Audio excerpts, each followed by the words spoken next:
बिल्लाहिमिनश्शैतानिर्रजीम बिस्मिल्लाहिर्रहमानिर्रहीम रब्बी अदखिलनी मुदखला सिद्क़िन व अखरिजनी मुखरज सिद्क़िन वजअलनी मिन लदुनका सुल्तानन Nasira.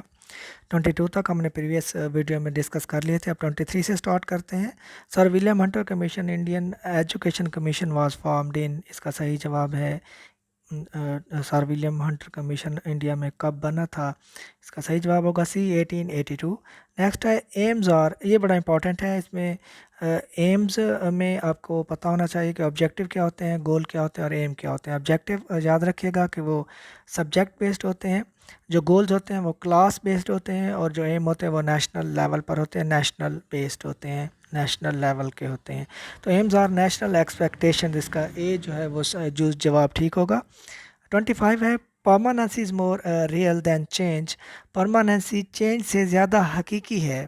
Is said by the teacher believing in the philosophy of, वो कौन सा टीचर है जो इस फिलासफी पर बिलीव करता होगा कि परमानेंसी चेंज से ज़्यादा रियल है?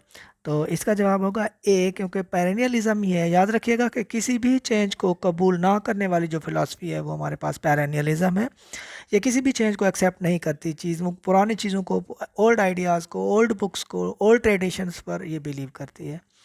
इसके बाद है 26 IQ स्टैंड्स फॉर, ये हम सबको पता ही है कि इंटेलिजेंस कोशेंट है, इसका बी जो जवाब ठीक होगा।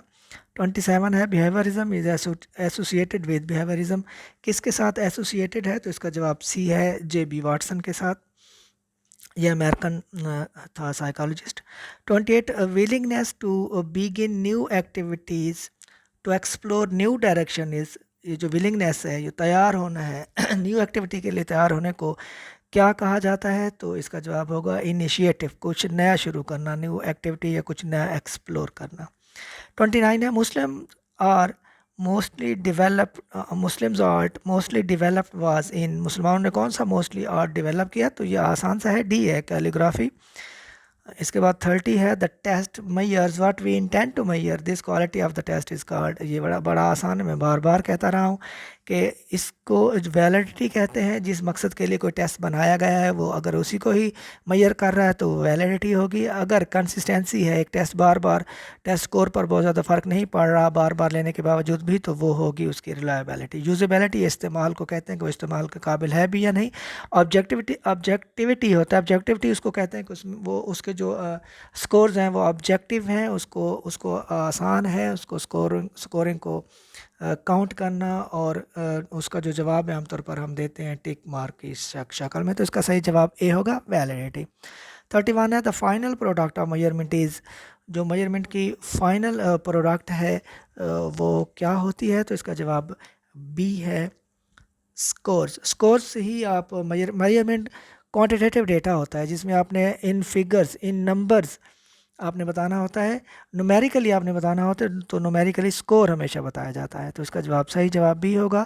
32 है democratic administration is based on, democratic जो एडमिनिस्ट्रेशन है वो किस चीज़ पर बेस करती है? म्यूचुअल शेयरिंग, इसका जवाब होगा बी।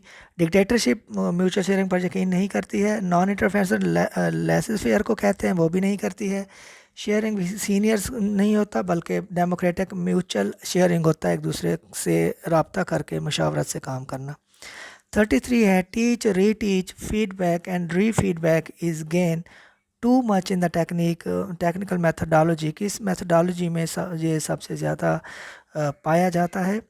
तो इसका जो जवाब है वो माइक्रो टीचिंग है, जिसमें फीडबैक और रीटेक होता है, और साथ में आपका जो टीच रीटीच भी इसमें शामिल होता है।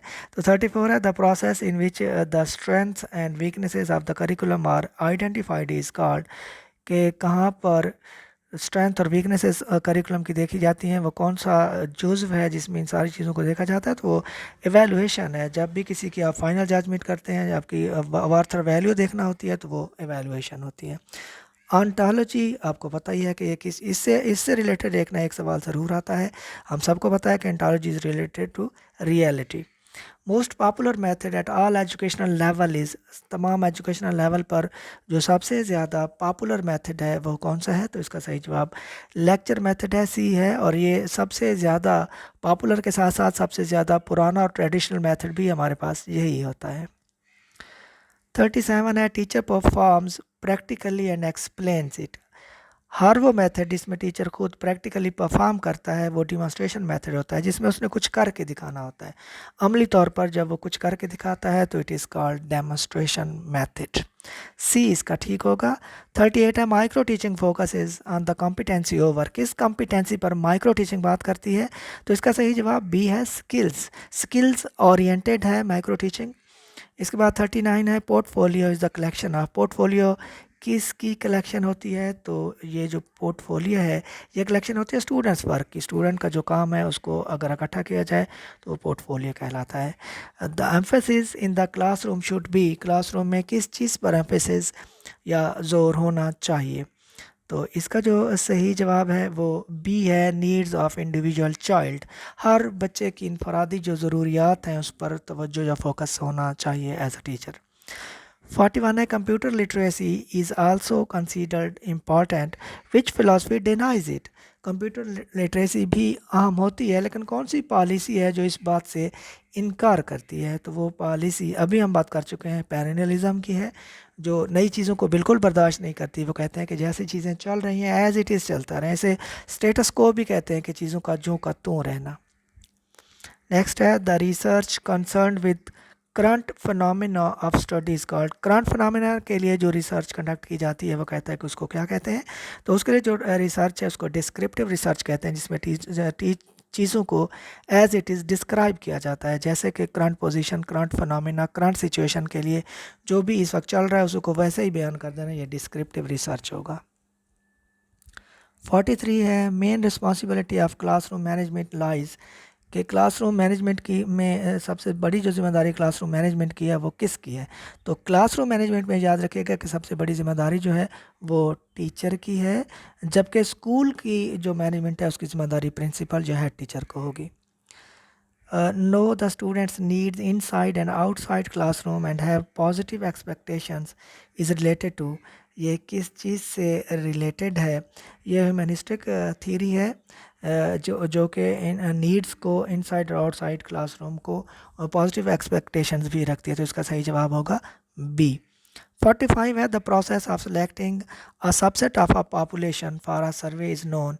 याद रखिएगा कि सबसेट ऑफ पॉपुलेशन जो है, पहले तो हम देखेंगे कि पॉपुलेशन क्या होती है। पॉपुलेशन की डेफिनेशन होती है area of research for the researcher is called population.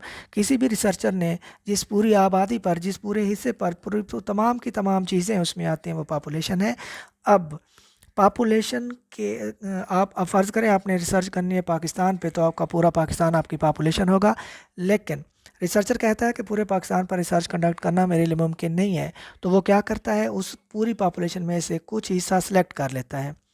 उसको सबसेट ऑफ पॉपुलेशन भी कहा जाता है और सैंपल भी कहा जाता है।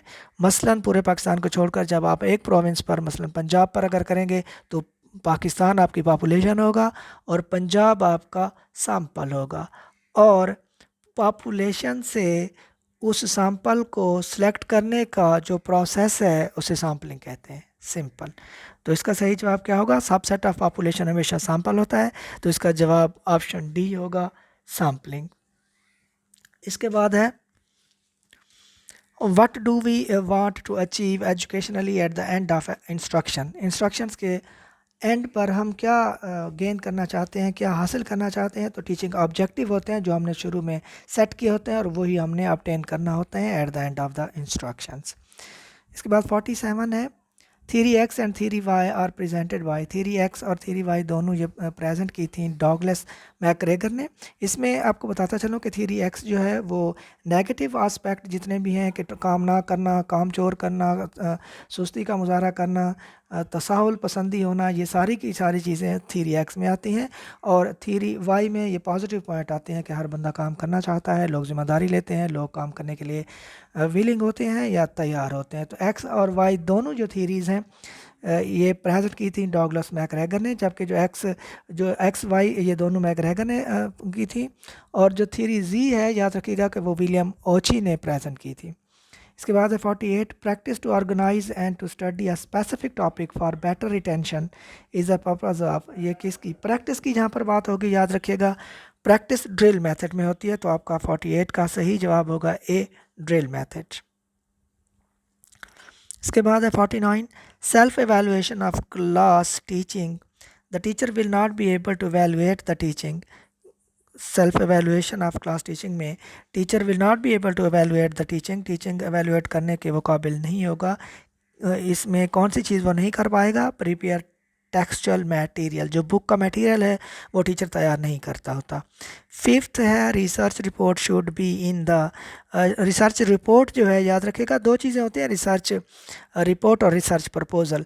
जो रिसर्च प्रपोजल होती है वो हमेशा फ्यूचर टेंस में होती है, ये पहले लिखी जाती है कि मैं ऐसा ऐसा ऐसा ऐसा करूँगा या करूँगी, जबकि रिसर्च रिपोर्ट जो है वो टेंस में, पास्ट टेंस में होती है, जिसमें बताया जाता है कि मैंने ये किया, मेरा सैम्पल ये था, मेरी पॉपुलेशन ये थी, मेरा टूल ये था, मेरी मेथडोलॉजी ये थी, मैंने सॉफ्टवेयर ये लगाया, मेरी फाइंडिंग्स ये आई। तो ये सारी चीज़ें पास्ट टेंस में होती हैं। रिसर्च रिपोर्ट में पास्ट टेंस, रिसर्च प्रपोजल में फ्यूचर टेंस। अपना बहुत सा ख्याल रखिएगा। अल्लाह हाफ़िज़।